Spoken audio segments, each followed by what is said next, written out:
Bonjour à tous, aujourd'hui on est venu pour l'essai de la CBR 650R et de sa sœur Roadster, la CB 650R, deux motos qui sont au catalogue Honda depuis quelques années déjà. Elles viennent d'avoir un petit restylage, mais la principale nouveauté c'est l'ajout de ce petit boîtier de 2 kg ici, le Honda e-Clutch qui est en fait un embrayage automatisé. C'est tout nouveau, en fait cela vous permet de passer les rapports sans toucher le levier d'embrayage. Vous allez me dire ça existe déjà avec les quick shifters. Et bien là la différence c'est que dès que vous démarrez la moto, l'embrayage est obsolète ou en tout cas est accessoire et vous pouvez passer la première et démarrer en toute simplicité. Je vais vous montrer ça un petit peu plus tard dans cet essai. En tout cas on sait que Honda adore jouer avec les technologies. L'embrayage ça les travaille depuis les années 50. Le Super Cub avait un embrayage centrifuge.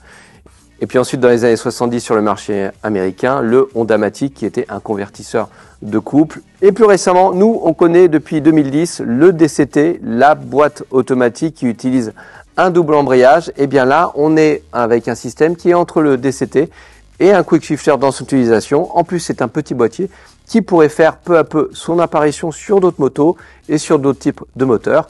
Ça, on verra si le système se démocratise. Pour essayer de vous expliquer le e-Clutch un petit peu brièvement, mais je pense que je vais sortir les rames. C'est plus simple d'en parler avec le chef de projet, Ono-san, qui s'est occupé donc de ce e-Clutch et qui va nous expliquer avec précision et clarté, c'est promis, comment ça fonctionne.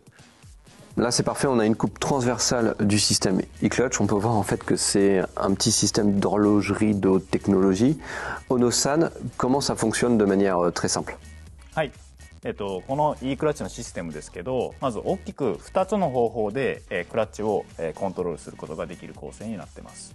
一つは普通のコンベンショナルなマニュアル車と同じように左手でクラッチレバーを操作した時にこちらのケーブルからこのレバーを動かして人間が自分でクラッチをコントロールする。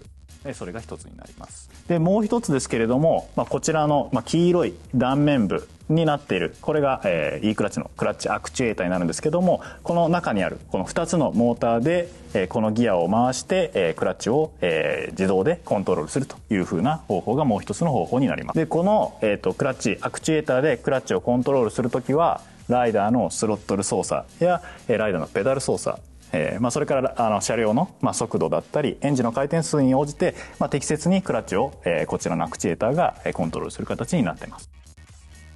Merci beaucoup. Domo arigato. C'est vraiment très très simple, il n'y a rien à faire. Vous démarrez la moto, vous passez la première et c'est parti. Pas besoin de faire une manip, pas besoin d'appuyer sur un bouton. Les rapports se passent en douceur. Vous voyez, j'ai rien fait, rien forcé. C'est immédiat quoi, c'est presque instinctif. Une fois que vous combattez votre habitude de prendre l'embrayage quand vous ralentissez, et ben ça vient tout seul. Hop, regardez, j'ai tout fait, j'ai rien, pas calé. Sobre, on a descendu les rapports, on repart.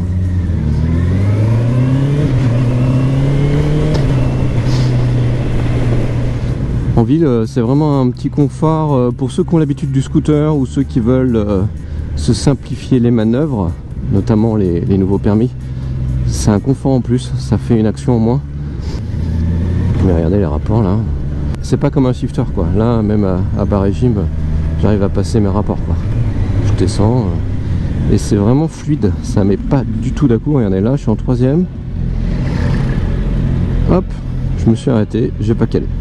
Il m'indique de descendre ici, il me dit de descendre mon rapport pour me mettre sur le bon, donc je le fais. Et voilà. Très simple, efficace. C'est très drôle ça. Hop, la garde là, ça veut dire que le système est enclenché. Et là, hop, vous voyez, le témoin s'est éteint. Ça veut dire que là, j'ai repris la main. Et ici, voilà, ça se voit, parce que j'ai la main sur l'embrayage. Hop, là c'est moi.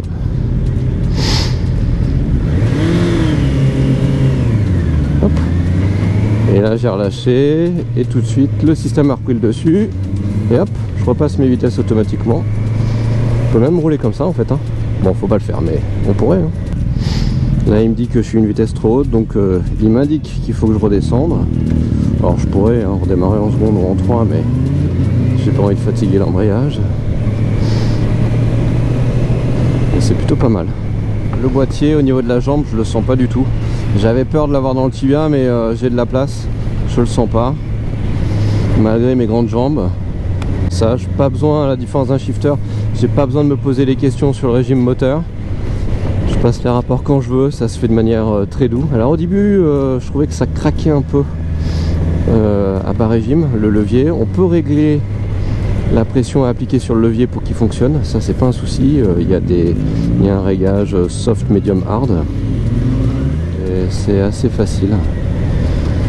C'est même déconcertant de facilité de rendre à ce point aussi facilement l'embrayage obsolète. Regardez, je lâche la poignée, je monte mes rapports, je les descends, ça se fait tout seul, ça bronche pas. On démarre la moto, on passe la première, j'ai pas touché l'embrayage. On va sortir du gravier. Hop. On va voir. Allez, je mets la main là pour tester. Après il y a le talon du pilote, c'est peut-être pas la folie. Ça cale pas, hein. C'est pas mal. Pas besoin d'utiliser le levier. On le fait en secondes. C'est plus dur de tourner par là. Nickel. Ça cale pas. C'est assez doux. On s'habitue vite, hein. Ouais, c'est pas mal. Alors ouais, je pense que les plus expérimentés, c'est comme moi tout à l'heure, quand je suis arrivé sur le parking, j'ai eu qu'une envie, c'est de prendre le levier pour avoir un petit peu de précision et de dosage. Mais de toute façon, voilà, regardez, dès qu'on le saisit, on le récupère. Donc en fait, c'est complètement indolore de passer de l'un à l'autre. J'ai ressenti la pression revenir dans le levier, je peux le doser. Et c'est plutôt pas mal, quoi.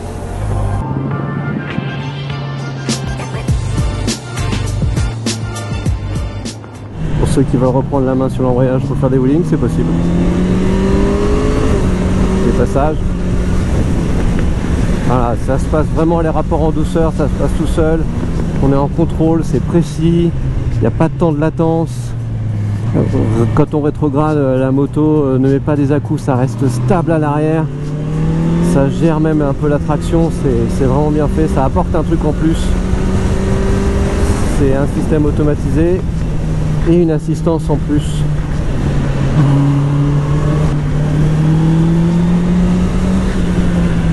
Finalement, le piège, c'est d'oublier de passer les rapports.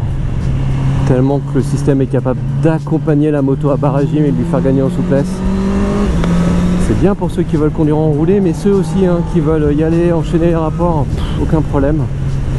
Ça passe. Voilà, nickel. Là, on est arrivé fort sur le virage.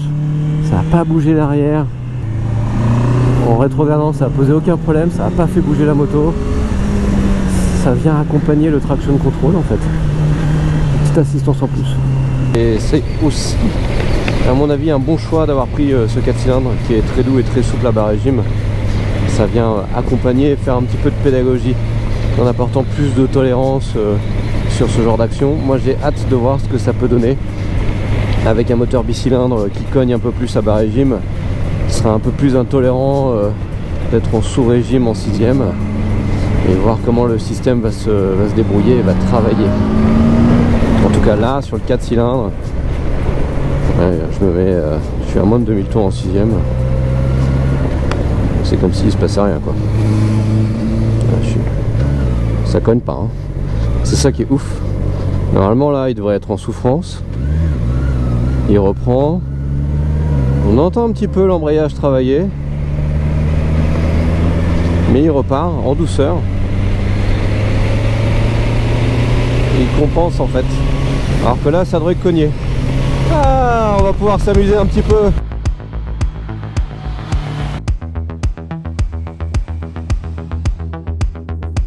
Pour ceux qui l'ont trouvé sympa, aujourd'hui on a roulé avec le Schubert S3. Voilà, ça c'était le petit passage fashion de cet essai. En tout cas, un système e-clutch qui s'est montré plutôt convaincant, même extrêmement convaincant, une technologie qui débarque avec beaucoup de maturité, ça ne pose aucun problème. Le système s'allume dès qu'on tourne la clé. C'est plutôt pour le déconnecter que ça va être un petit peu plus compliqué, il faudra naviguer dans les menus, aller l'enlever. Et là, vous pourrez utiliser l'embrayage sans avoir le e-clutch qui se remet en intervention. Par contre, dès que vous allez couper le contact, il faudra recommencer la manœuvre. Mais il faut vous avouer quand même une chose, si vous avez le e-clutch, autant en profiter. Surtout qu'il est quand même très agréable à utiliser et qu'il n'est pas intrusif puisque vous pouvez reprendre la main quand vous voulez sans souci avec l'embrayage. Et vous allez me poser la question de la fiabilité. Eh ben, les ingénieurs Honda sont quand même assez confiants. Lorsqu'on leur demande au niveau de l'entretien comment ça va se passer, ils disent on verra au bout de 400 000 km. Ils sont un peu taquins. En gros, pas de souci pour eux. Ça va le faire tout seul. C'est plutôt rassurant. En tout cas, c'est très malin de la part de Honda d'avoir greffé ce boîtier e-clutch sur ces motos-là avec le 4 cylindres qui a un caractère très doux et très tolérant. Ça colle bien à la philosophie. Ça permet aussi de faire vivre ces CB 650R et CBR 650R. Ça permet de faire vivre des modèles qui sont maintenant depuis un petit moment dans le catalogue Honda et qui se retrouvent avec une concurrence sur le segment mi-size de plus en plus importante. Et bien là, ça leur donne un petit peu de pertinence. Donc on profite du restylage pour les apprécier. La CB ici gagne quand même des écopes et des prises d'air. Et ici, on a une sportive qui se rapproche du look de la Fireblade, la CBR 1000 RR. Donc ça, c'est plutôt bien. On a aussi la fourche inversée, un très bon freinage qui s'applique en finesse, un moteur qui a gagné en douceur et en couple à bas régime, deux bonnes motos, toujours pertinentes, extrêmement saines, avec un comportement dynamique très facile, très attachant. On a des bonnes motos, même s'il faut avouer que si le 4 cylindres est doux à bas régime, celui-là, en tout cas, il vibre un petit peu à haut régime et il donne un petit peu l'impression d'y aller avec force en haut dans les tours. Donc ça, c'est peut-être la particularité de ce moteur, c'est peut-être le seul petit défaut de ces machines. En tout cas, avec le e-clutch, qui est obligatoire sur ces deux modèles, eh bien, elles vont se démarquer de la concurrence et d'un segment qui s'enrichit de plus en plus. Il faut que je vous parle du prix. On est à 9 149 € sur cette machine et 9 949 € sur celle-ci. À vous de me dire dans les commentaires si vous pensez que la technologie e-clutch est pertinente, si elle va s'imposer comme les palettes au volant se sont imposées dans l'automobile. En tout cas, moi je pense que c'est plutôt quelque chose qu'on va voir se démocratiser. Venez sur le site deux-roues-d'automoto.com et surtout abonnez-vous à la chaîne pour qu'on vous partage d'autres contenus. À très vite.